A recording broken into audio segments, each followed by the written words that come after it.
We try to pick the most dramatic moment on this network every day, and without question, it was this afternoon on Nicole Wallace's program just before 5 Eastern Time.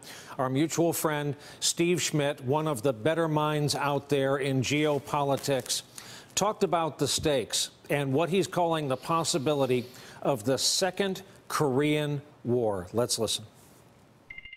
What we're talking about here is something of a order of a different magnitude. The estimates are on the Korean Peninsula on the occasion of the Second Korean War that there would be 1 million casualties on the first day. There'll be more dead Americans in the first 5 minutes of a Second Korean War than there have been killed total casualties in the last 17 years of war in Afghanistan and Iraq.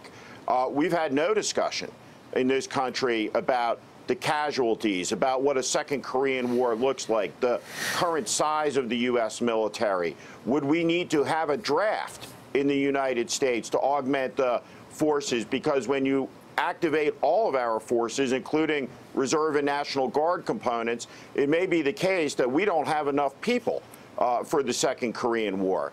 And so I think that there's a real lack of imagination, and clearly a lack of imagination in Washington, D.C., among all of those senators who were cheering like sycophants yesterday about the possibility for a real tragedy caused by reckless actions by this president of the United States. Gordon, as a citizen, I happen to think that clip should have been the most forwarded thing on social media today and tonight. Do you concur with what you just heard? Well, I would put it a little bit differently, because the Second Korean War, as he puts it, is really a continuation of the first one.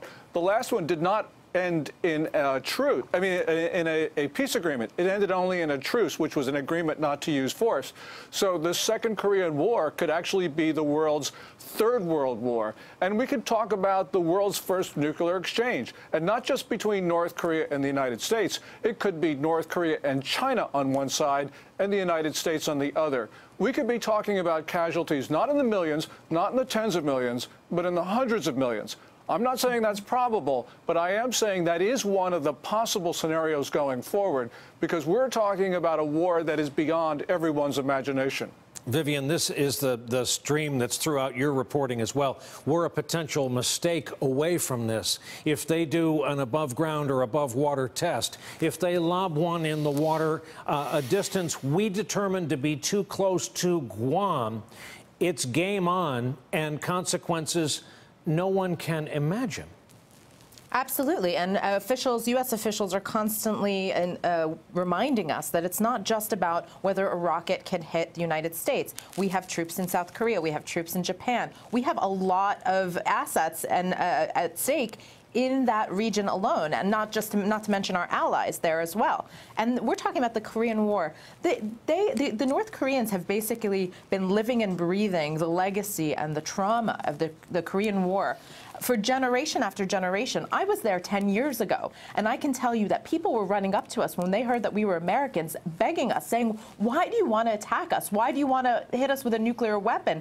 And we would try to convince them that that's not the case, that that is not what Americans are trying to do. But their government is insisting that based on everything that happened and based on the American presence in Korea during the Korean War, that's what they want to do now, that's what the Americans are out for now. And so this is something that is ingrained very early on in the Koreans. It is in their psyche and their mindset, and they believe that the Americans are really out to attack them. And so it's very tense. And this is how it's been going on for years. Hey there, I'm Chris Hayes from MSNBC. Thanks for watching MSNBC on YouTube. If you want to keep up to date with the videos we're putting out, you can click subscribe just below me, or click over on this list to see lots of other great videos.